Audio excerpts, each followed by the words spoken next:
that was very dramatic part of my life.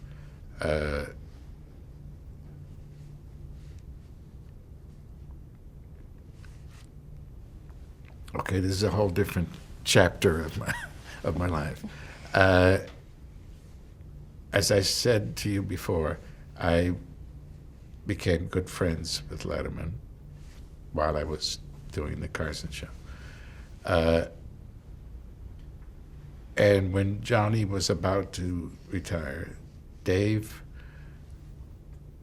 really was very naive about show business and didn't really want to be part of show business. He hated show business people. Therefore, he made the mistake of not having an agent. He had a manager, but the manager was close to retirement himself.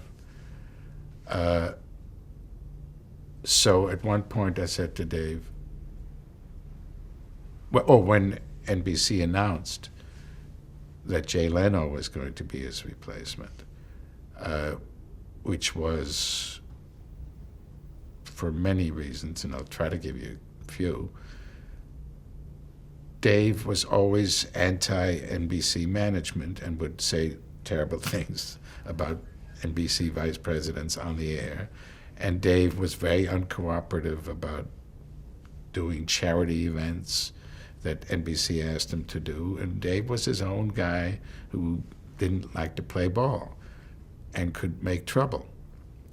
And I, as a friend, would try and steer him in the right direction, but I wasn't always successful. So he offended a lot of NBC brass. They thought he was just trouble. Jay, on the other hand, was the opposite. He would go, he would go to each individual NBC affiliate and tell them how great he was going to be and how he would do promos for them and how he would cooperate and appear locally, whatever reason they had. And Jay is the guy who wants to please, as opposed to Dave, who's the guy who's hates show business.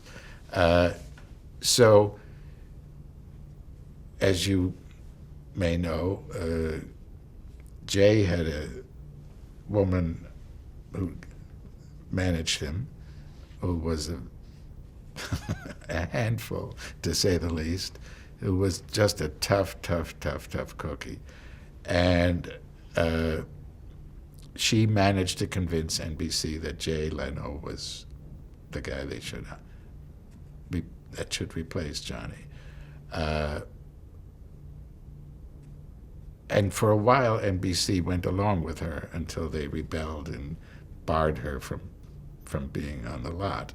Did you ever talk to Johnny about Jay Leno taking over for him versus David Letterman? Did he have an opinion about yes. That? Johnny felt, as I did, that definitely was Dave Letterman. And Johnny was shocked when NBC did that and protested, but they didn't listen to him.